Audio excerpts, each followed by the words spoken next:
Leadership can only afford to lose one more Republican, so the head counting is on. Delaware Democratic Senator Chris Coons joins us now to talk about the health care debate. Senator, thanks for being here. Thank you, Brett. Great to be on again. Your biggest concern here?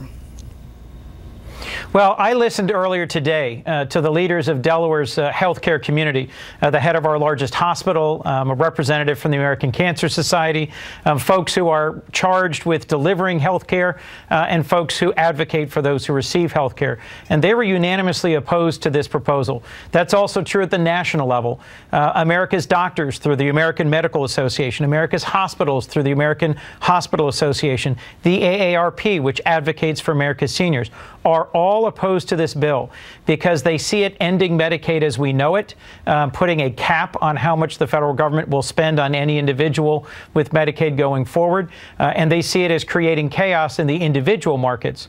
Brett, I was encouraged over the last month by bipartisan progress that was being made by Senator Lamar Alexander, Republican from Tennessee, and Senator Patty Murray, Democrat from Washington, who had a dozen hearings together to hear from governors, from insurance commissioners, from healthcare leaders across the country. I felt like we were making steady progress towards a bipartisan compromise to address some of the challenges and problems with the Affordable Care Act. Instead, there's been an abrupt halt to that effort by the Republican leader of that effort, and now we're going to have a vote this coming week on this bill. I've got a lot of concerns about how it will affect Delaware and how it will affect the country, and I plan to vote against it. So when they say this lets state governments take control, this is the ultimate federalism, how do you come back to that? Well, that's one of the most positive arguments for the bill, is that it pushes back to the states the responsibility, the freedom, and the cost for providing for health care. Medicaid is a program that is absolutely vital for caring for low-income seniors who are in nursing homes or caring for children who are in children's hospitals. And my view, my faith, my perspective on how we care for others, for the least of these in our society, is that we should not reduce the number of Americans who have access to Medicaid, but increase the number of Americans who have access to high-quality health care through Medicaid. This pushes those choices back to states and would increase the cost to my state by $1 billion by 2027. I think we will genuinely struggle as a state to meet that cost. A lot of Democrats say the pre-existing conditions clause in here is not firm enough. Here is how one of the co-authors, Senator Cassidy, answers that question. The legislation says that nothing the governor asks for will be approved unless there is affordable and adequate coverage for those with pre-existing conditions. I worked for 25 years in a public hospital for the uninsured, sometimes treating those who lost their insurance because an insurance company cut them off because they had a pre-existing condition. My life's work has been taking care of those folks. We continue to take care of them in this legislation. Is that good enough for you? Well, Brett, there's two problems with this legislation, specifically on the point that Senator Cassidy was speaking about. First, there's no enforcement mechanism for that provision.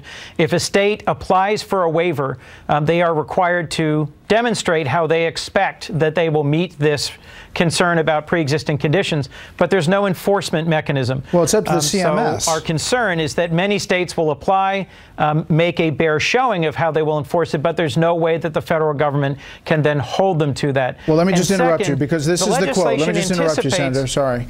This is the quote. Sure. In the bill, the state must submit an application to include a description of how a state will regulate plans utilizing the dollars within the block grant, including how it will maintain access to adequate and affordable coverage for individuals with pre-existing conditions. So isn't that a determination that what adequate and affordable is up to the CMS administrator? So what I'm saying, Brett, is that sentence is in the bill. That's correct. There's no definition of adequate and affordable. More importantly, there's no enforcement mechanism that says exactly how the federal government will hold the state to that description that they're supposed to provide. So health professionals from a wide range of backgrounds have criticized this bill as lacking an effective enforcement mechanism.